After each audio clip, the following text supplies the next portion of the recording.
Aleluia, aleluia, aleluia, aleluia.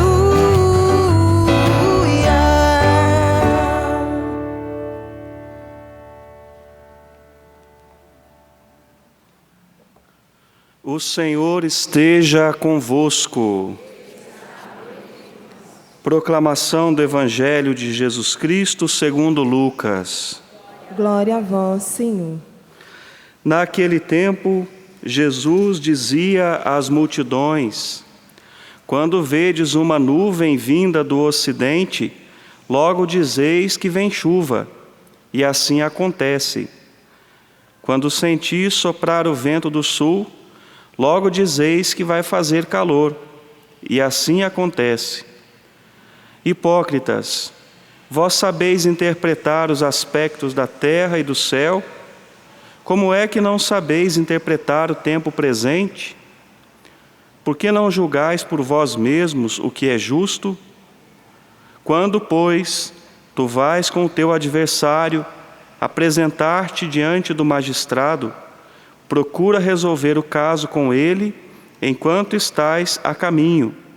Senão ele te levará ao juiz, o juiz te entregará ao guarda, e o guarda te jogará na cadeia. Eu te digo, daí tu não sairás, enquanto não pagares o último centavo. Palavra da salvação. Glória a vós, Senhor. Que as palavras do Santo Evangelho perdoem nossos pecados. Amados irmãos e irmãs, antes de partilhar com vocês essa primeira leitura que nós ouvimos no dia de hoje, que é do capítulo 4 da carta de São Paulo aos Efésios, eu gostaria de retomar brevemente o que nós ouvimos na segunda-feira, que foi do capítulo 2 desta mesma carta de São Paulo, para entendermos o sentido do que Paulo fala para nós hoje, desta exortação que ele nos faz, a fidelidade que nós devemos ter à nossa vocação. Nós ouvimos assim na segunda-feira: vós estáveis mortos por causa das vossas transgressões e pecados, nos quais andastes outrora. Mas Deus, rico em misericórdia, pelo imenso amor com que nos amou, quando ainda estávamos mortos por causa dos nossos pecados, deu-nos a vida com Cristo. É por graça que sois salvos. E Ele nos ressuscitou com Cristo e com Ele nos fez sentar nos céus, em virtude de nossa união com Cristo Jesus. Assim, por sua bondade para conosco no Cristo Jesus, Deus quis mostrar nos séculos futuros a incomparável riqueza de sua graça. Nessa exortação de São Paulo, ele nos fala do passado, do presente e do futuro. Ele nos fala no passado quando nos diz: vós estáveis mortos por causa das vossas transgressões e pecados nos quais andastes outrora. Fala no passado para a gente recordar como a gente era antes de conhecer o amor de Deus.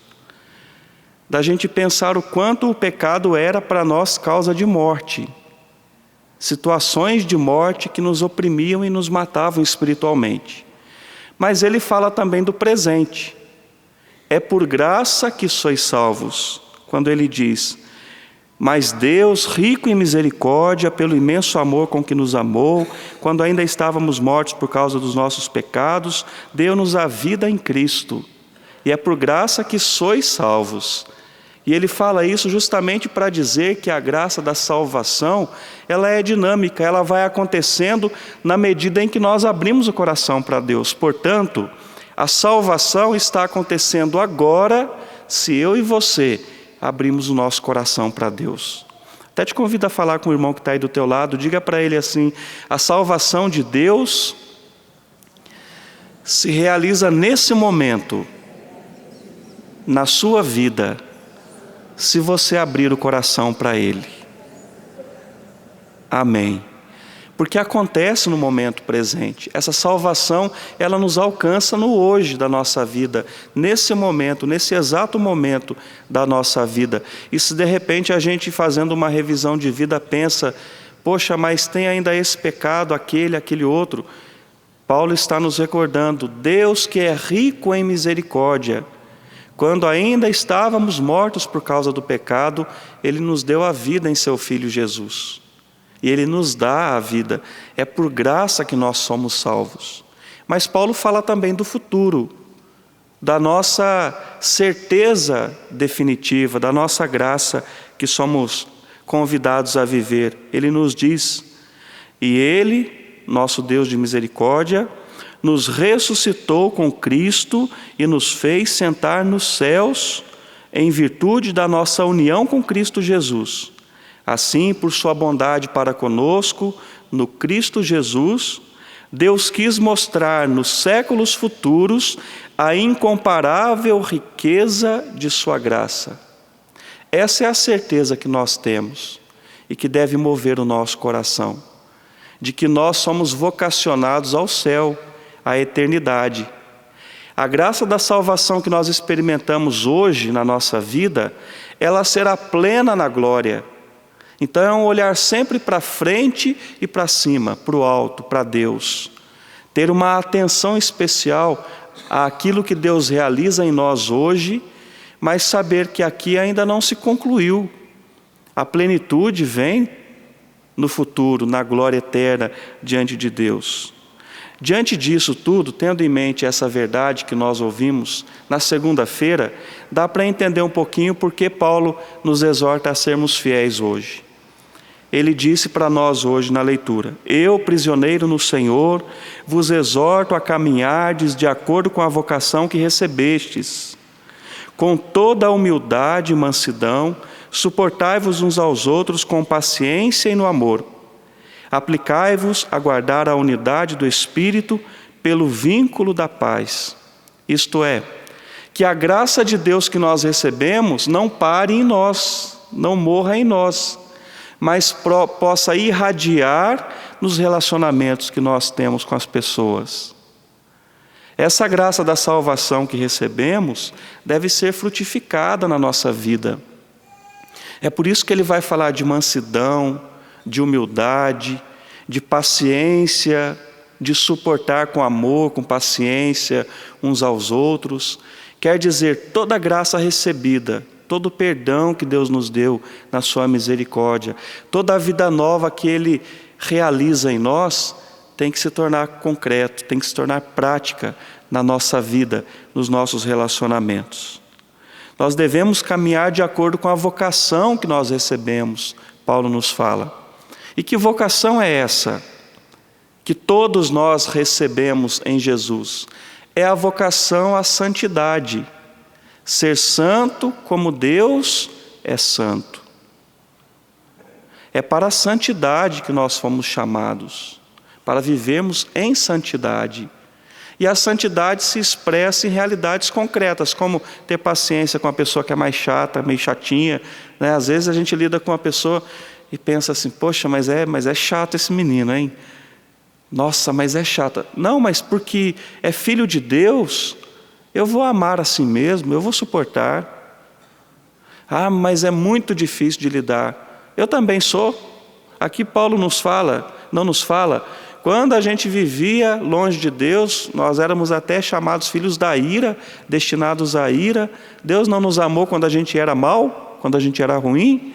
Por que a gente não pode amar um ao outro, então, enquanto essa pessoa ainda não está muito bem, ou não é de acordo com o que eu penso, com o que eu gostaria? Querer que o outro seja melhor, deve existir sempre no nosso coração esse desejo. Querer que o outro cresça, que ele se converta, que ele seja melhor. Isso deve existir, sim, dentro de nós. A gente deve, inclusive, rezar por isso. Porém, isso não é condição para eu amar. Se eu coloco como condição para eu amar a pessoa, ela estar pronta, ela ser do jeito que eu quero, daí eu não estou sendo justo nem com Deus, que me amou quando eu ainda estava morto por causa do pecado. Não é verdade? É isso que Paulo nos fala hoje. Ama a pessoa do jeito que ela está, e o seu amor vai tornar ela melhor. Amém?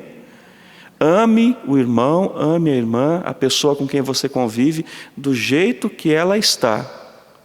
É o teu amor por ela, é a tua oração que vai ajudar essa pessoa a se tornar melhor. Quando ela for melhorando, todo mundo ganha. Lembrando que nós também precisamos crescer e crescer muito. O evangelho de hoje me chama a atenção por um motivo.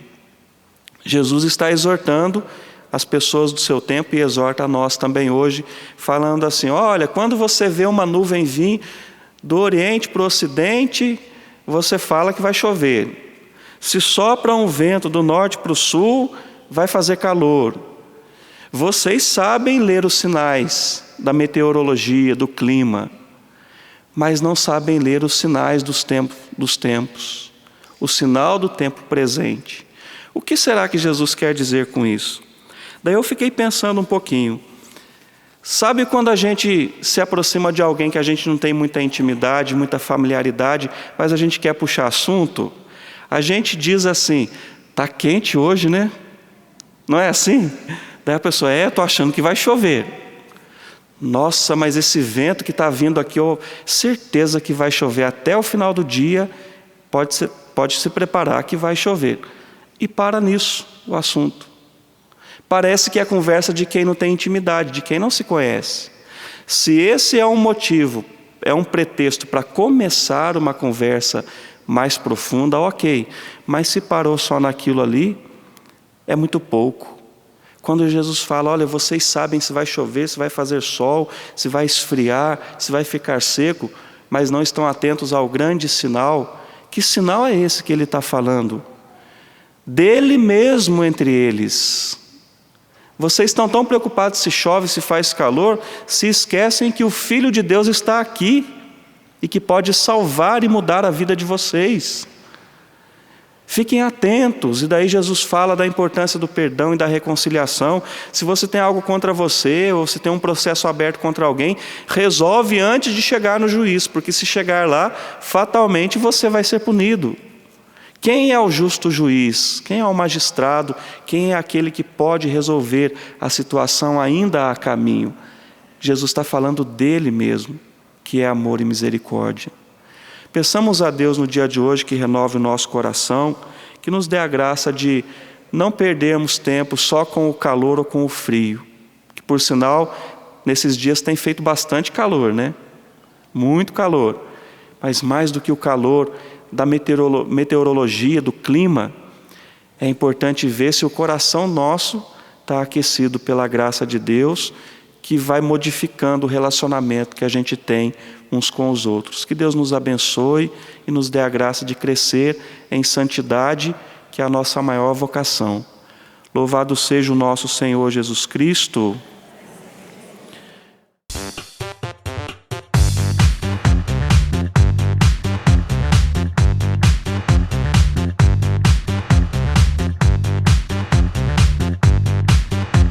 CançãoNovaPlay.com. Assine já!